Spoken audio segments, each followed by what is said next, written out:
Hello there, I'm Professor Marcus. Over my 30 years in computer science, I've watched artificial intelligence grow from a quiet, little academic curiosity into something truly breathtaking. Today, we're going to explore what I call the architecture of understanding in this explainer. We've arrived somewhere remarkable, something that, when you really get to know it, is hard not to find absolutely beautiful. We call it deep learning. But to truly grasp it, we have to start by looking at humanity's boldest attempt to recreate the most extraordinary structure in the known universe, the biological human brain. For decades, you see, our computers were just rigid calculators. Very fast, but very rigid.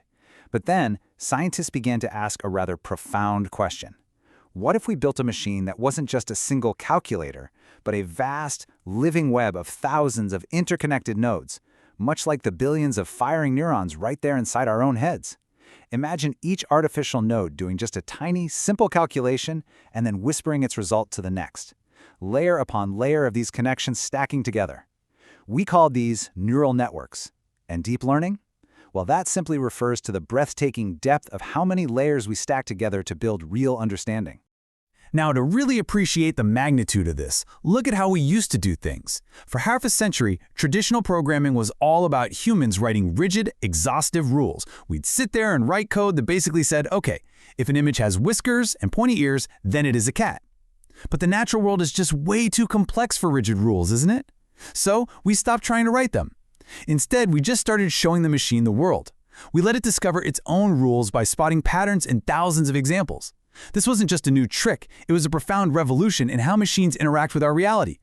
Think of a small child sitting on the living room floor. You show them a picture of a cat, and then a dog. At first, they're going to confuse the two, right? But with repeated exposure, they see the image, they make a guess, you gently correct them, and they adjust their mental picture. That child naturally learns the very essence of what a cat is. Deep learning works in precisely the same beautiful way. We show the machine an image, it makes a guess. We correct it, and it adjusts. It's an organic, trial-and-error kind of growth that perfectly mirrors the way you and I first came to understand the world. Let's zoom in a little closer now, right down to the microscopic level of this artificial brain. The fundamental building block here is the artificial neuron. It's a tiny, incredibly simple little unit. It receives numbers as inputs. Then, it applies what we call a weight, which is really just the machine deciding, how important is this piece of information? After that, it adds a tiny adjustment, a bias, and simply passes the final result forward. Just one simple calculation. But when millions of these tiny cells fire together, that's when the magic begins. When you finally show this deep neural network an image, say of a human face, an extraordinary journey kicks off. We call this the forward pass. Now the first layer, it sees nothing but raw pixels, just meaningless numbers representing light and dark. But it notices tiny patterns, little edges, gradients of light, and it passes this forward. The second layer takes those edges and begins to see shapes, curves, and angles. The next layer sees the suggestion of an eye or maybe a nose, until finally the output layer pieces it all together. From scattered numbers, a human face emerges. But what happens when the machine gets it wrong? Let's say it looks at a cat, and it very confidently guesses dog. Well, the true answer is cat. The mathematical difference between its guess and the absolute truth is what we call the loss. Now, a high loss means the machine is profoundly wrong, but we don't look at this as a breakdown. No, this failure, this loss, is actually the crucial catalyst for learning. It's the exact moment the machine realizes it has to grow. And this is where the real magic lives. The machine looks at its own mistake, and it acts like a brilliant detective. We call this process backpropagation. It's fascinating. The error signal quietly flows backwards through the vast web of the network. The machine is tracing its own logic in reverse, checking millions of connections, trying to figure out exactly which layer and which tiny neuron contributed to the misunderstanding. It follows the trail, step by step, until it finds exactly where the mistake began. Once it finds the source of that mistake, it has to correct it, and it does this through a profoundly elegant process known as gradient descent. Think of a river charting its course through a mountain landscape, naturally seeking out the lowest possible path. Or picture a ball slowly rolling down a dark hill until it rests peacefully at the very bottom. The network is continuously adjusting its internal weights, nudging them ever so slightly in the exact direction that reduces its prediction error. Millions of times, over millions of attempts, the machine rolls down that hill toward perfect accuracy. And here, something fascinating happens. As we introduce this technology to different environments, the machine begins to take on different forms, different personalities, if you will. If we need to scan medical images to detect early signs of a disease, we use convolutional neural networks, or CNNs.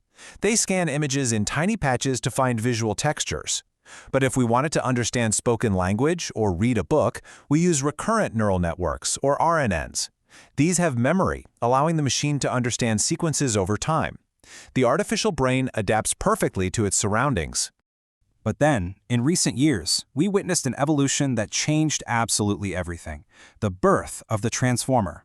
Now, traditional models, they read sequences slowly, word by word. But transformers, they process everything all at once, using a breathtaking mechanism called attention. The machine literally figures out which words matter most to each other, across entire paragraphs and pages, forming a beautiful web of context. This was the breakthrough. This is what gave machines true contextual understanding. It's the very heartbeat, the absolute magic behind the language models you see today. This incredible web of silicon now reaches far beyond our laboratories. It's powering your everyday reality. In vision, it allows self-driving cars to navigate crowded streets, and it helps doctors identify tumors through CNNs that the human eye might easily miss. In language, transformers are translating ancient texts and holding incredibly meaningful conversations with us. And in generative AI, architectures like GANs are doing something we once thought was impossible for a machine. They're being truly creative, painting entirely new images, composing music, and even discovering entirely new, life-saving drugs. But you have to realize, this magnificent ecosystem doesn't just run on thin air. It requires massive, sustained nourishment.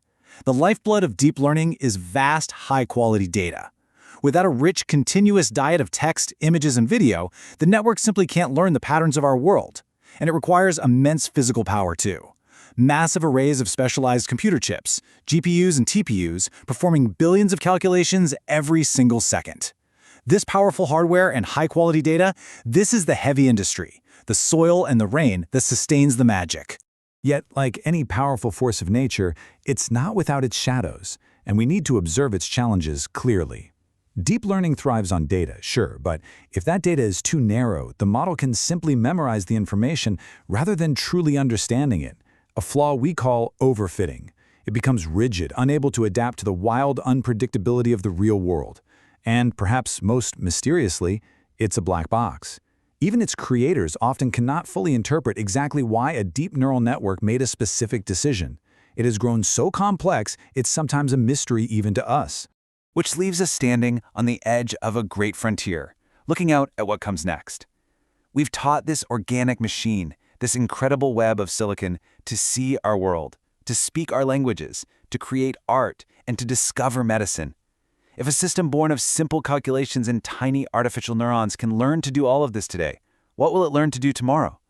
Thank you for exploring this architecture of understanding with me.